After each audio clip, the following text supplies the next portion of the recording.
Hello. हाँ जी, Ram Ram ji. Good evening everyone. शाम की नमस्कार नमस्कार। भारत में भारत की बेटी और आपकी हॉस्टल दोस्तों आपका फिर से आभार अभिनंदन अभिवादन करते हैं और जल्दी से आपको कुछ पढ़कर सुनाते हैं। और अपनी पुरानी पुस्तक में से ही जो अपनी पुरानी अच्छी प्रिय पुस्तक है हमारी, हम उसी को पढ़ेंगे अभी आगे तक। तो आज का टॉपिक है हमारा मिथ्स। यहाँ लिखा है मिथक। तो मिथक की सबसे बड़ी दिक्कत यह नहीं है कि वो झूठ है, मिथक, बल्कि यह है कि वो बहुत ज़्यादा सच है। इतने सच कि हर युग में नए कपड़े पहनकर चले आते हैं, जैसे कोई अमर चाचा जो हर शादी में अलग पगड़ी बांधकर प्रकट होते हैं। ये प्राचीन कथाएं नहीं, बल्कि अमर मानसिक आते हैं, ग्रेट मिथ्स हैं ये माइंडसेट के। जैसे कि हमारे प्राचीन शास्त्रों को कुछ लोग झूठे मिथ्स बता देते हैं या असत्य बता देते हैं उन्हें, उन कहानियों को, उन किस्सों को, कि ये सारे मिथ्स हैं, नॉट ट्रू। तो सच नहीं है। विज्ञान भले कह दे कि तारे गैस के गोले हैं, लेकिन मिथ कहता है नहीं जनाब, ये आंखों में चमक लिए कहानियाँ हैं जो रात को हमारी उम्मीदों के साथ टिमटिमाती हैं। हर सभ्यता की मिथ के गैलरी में घूमिए, आपको अनगिनत रंगीन जवाब मिलेंगे। सूरज क्यों उगता है, दुनिया क्यों ख़त्म होती है, और सासू माँ आखिर ऐसा बर्ताव क्यों करती है।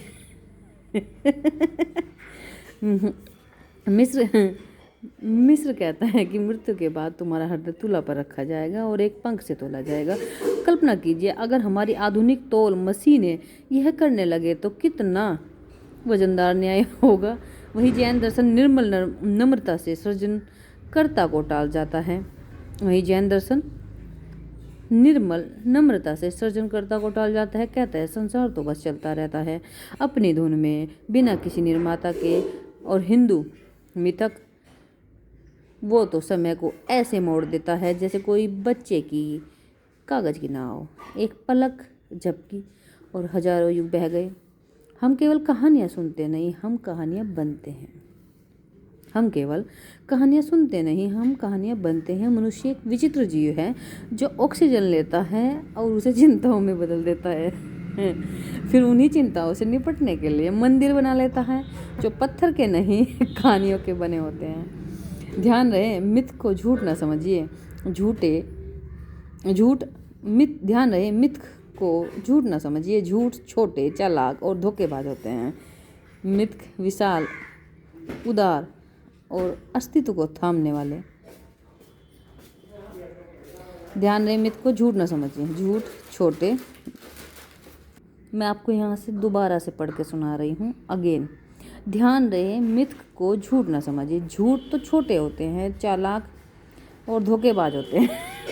मिथ विशाल होते हैं, उदार, अस्तित्व को थामने वाले। मिथ तो उस विशाल छाते की तरह है जो हमें अराजकता की बारिश से बचाते हैं। इसके नीचे हम मृत्यु, प्रेम, जाति, राष्ट्र, परीक्षा में फेल होने तक का अर्थ ढूंढ लेते हैं। परीक्षा में फेल होने तक का अर्थ ढूंढ लेते हैं।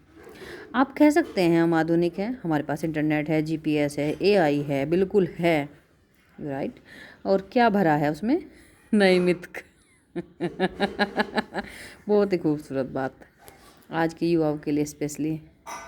डिजिटल दुनिया के अपने देवता हैं, स्टार्टअप वाले रचयिता, ट्रोल रूपी राक्षस, वायरल रूपी स्वर्ग और कैंसल रूपी नर्क।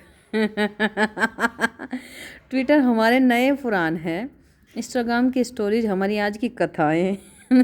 अब तो भोजन भी मिथ के साथ आता है, ग्लूटेन फ्री, शुगर फ्री, अपराध बोध फ्री, पर कहानी फ्री।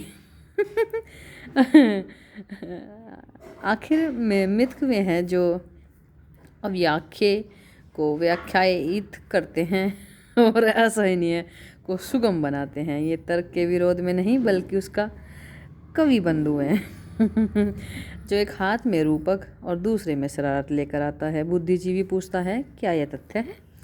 मिथककार मुस्कुराता है, क्या इससे आत्मा को शांति मिलती है? तो आइए इन कहानियों को छोड़ने की जल्दी ना करें। तथ्यों की दुनिया हो सकती है सच्ची, पर वो नीरस होगी, बिल्कुल डेफिनेटली बोरिंग लगेगी। जैसे कि हमारा ये प्रयास कि हमें कोई फॉलो भी नहीं करना चाहता। तथ्य। तो आइए इन कहानियों को छोड़ने की जल्दी ना करें। तथ्यों की दुनिया हो सकती है, यानी फैक्ट्स हो सकती है सच्ची, पर वो नीरस होगी, जैसे एक संग्रहालय जिसमें किसी चीज़ पर लेबल ना हो। चलो अब यहाँ इस बारे में सोचें आइंस्टीन। हाँ जी हाँ, अब यहाँ इस बारे में सोचें आइंस्टीन। हाँ जी हाँ, वही जिसके बाल चुका देने वाले सिफरनी जैसे सिंह सिंह सिंह सिंह शिपरनी जैसे हैं, और दिमाग दिव्य बिजली की छड़ जैसा है। देखिए कितनी खूबसूरत लाइन लिखी। दिमाग आइंस्टीन जी की प्रशंसा कर रहे हैं। दिमाग उनका दिव्य बिजली की छड़ जैसा है। उसने एक बार महात्मा गांधी के बारे में टिप्पणी की थी, आने वाली पीढ़ियां शायद इस बात पर विश्वास करेगी कि इस तरह का मांस और रक्त का जीता जागता कोई व्यक्ति कभी इस धरती पर चला था। उन्होंने महात्मा गांधी जी के विषय में बोला था आइंस्टीन जी ने। तो आइंस्टीन एक नोबेल भौतिक विज्ञानी था जो समीकरणों, सापेक्षता और कंघियों के प्रति गहन संदेश से लैस था। यह घोषणा करते हैं कि गांधी एक व्यक्ति नहीं थे, बल्कि भविष्य में होने वाले मिथक। मतलब गांधी जी को मिथक बना दिया, मिथ बना दिया। मिथक थे, एक चलता फिरता दृष्टांत, एक ऐसी कहानी जो इतनी आश्चर्यजनक है कि भविष्य के दिमाग उसे लोक कथाओं में शामिल कर लेंगे। अब सवाल ये उठता है, यदि आधुनिक दिमाग गांधी जी की जीवनी पर स्याही सूखने से पहले ही उन्हें पौराणिक बना सकते हैं, तो कृपया बताइए हम अपने प्राचीन मिथकों का क्या करें। हमारे अतीत को चमत्कार और रूपक की सुनहरी धुन में क्यों नहीं नहलाया जाना चाहिए? नहलाया जाना चाहिए भाई, बिल्कुल स्वीकारना चाहिए।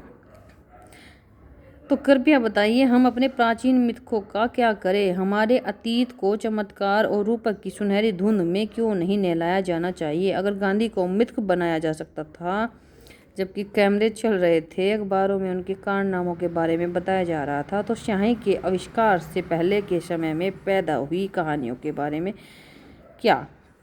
नेटफ्लिक्स से पहले, ट्विटर से पहले, जब कहानी सुनाना एक मौखिक खेल था और अतिशयोक्ति पाप नहीं बल्कि एक कला थी। कला, यू आर राइट, कला, RTA। तो बस अभी के लिए इतना ही। हमारे पूर्वजों के पास SD कैमरे नहीं थे, लेकिन उनके पास दृष्टि थी। हमारे पूर्वजों के पास SD कैमरे नहीं थे, लेकिन उनके पास दृष्टि थी। उन्होंने इतिहास को रिकॉर्ड नहीं किया, उन्होंने इसे याद किया, इसे स्मृति में सुन सुनकर संजोया और श्रुति स्मृति कहा। कल्पना की आग के चारों ओर तारों के नीचे इसे फिर से गाया, कविता के शिल्प में रखा और सामवेद कहकर गाया। और जब वह दिन आया कि इसे ताड़ पत्रों और भोजपत्रों पर लिख लिया जा सके, तो लिख कर रख लिया ताकि सनद रहे। और अभी के लिए बस इतना ही। आपको समझ में आया तो समझिए, सुनिए, अंडरस्टैंड कीजिए तर्क वितर्क के साथ। और हमारी एक लाइन है, लगता बहुत ही खूबसूरत किस्सा है, लगता बहुत ही खूबसूरत किस्सा है, आपका हमारा सबका कोई हिस्सा। Okay bye, take care everyone.